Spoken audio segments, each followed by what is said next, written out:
All right. Now, earlier on, in a previous video, we multiplied by a bunch of different numbers, which I really, again, I love that there is an entire topic just for multiplying by 5, just for multiplying by 10. And just like Michaelia says in chat, I also just memorized the times table. I didn't think of it as skip counting. I didn't think of it as arrays. I didn't think of it as groups. And I suffered for it. And I think that this is such a great way of teaching this. So we're going to multiply by 7, which is always tricky.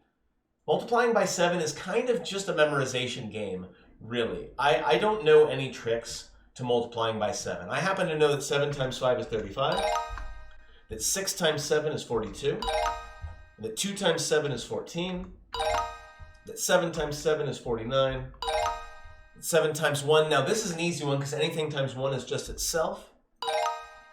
And we're just going to, again, for me, it's just memorization.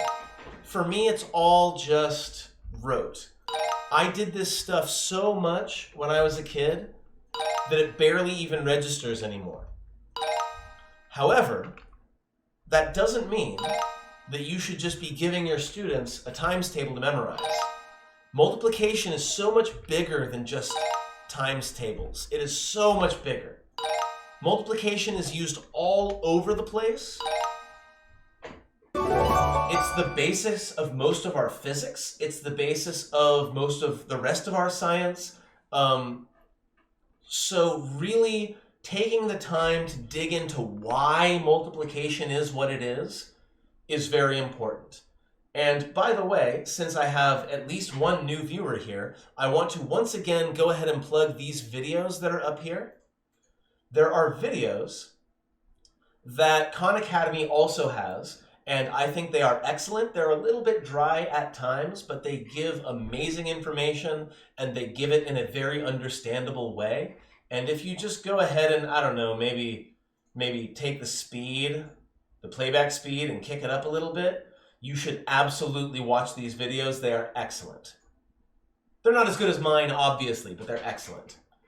Okay, multiplying by 8. Another thing that's memorization, but I'm going to go ahead and talk a little bit anyway about 8. So 8 is 4 times 2, yeah? So I'm going to move up here. 8 is 4 times 2. I'm going to use this dot instead of an X for multiplication just because you tend to use that later on. So anytime that you are multiplying by 8, you are multiplying by 4, and you're multiplying by 2. Just do both and you'll be fine. 8 times 3. 3 times 4 is 12. 12 times 2 is 24. Yeah? And it works even more fundamentally than that. 8 is also 2 times 2 times 2. So if I'm multiplying by 8, I could instead, if I feel like it, multiply by 2 3 times. I can double it 3 times, and that gives me my answer. 3 doubled once is 6. Doubled again is 12. Doubled again is 24. All of these are valid ways of thinking about this. Any way you slice it. Whoa, I did not mean to zoom out on my whiteboard. There's a peek behind the curtain. Any way you slice it, the answer is 24. 7 times 8 is 56. 0 times 8 is 0, because anything times 0 is 0. 4 times 8 is 32. 8 times 10 is 80. Just add a 0. 3 times 8 is 24. 6 times 8 is, I want to say 48, but I'm going to double check myself, because I think I might have that wrong. Maybe. I know that 6 times 2 is 12. Times 4 is 48. Okay, I got it. Just making sure. 9 times 8 is 72.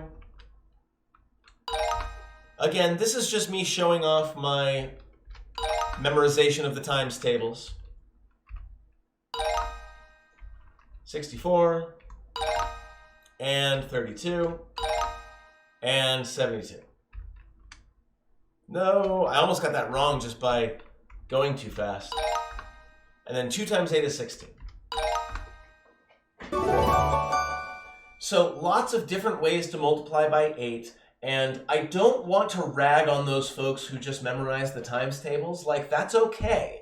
If your introduction into multiplication is memorizing times tables, that's totally fine, so long as you are also able to see it in these other ways as well. That's kind of the point.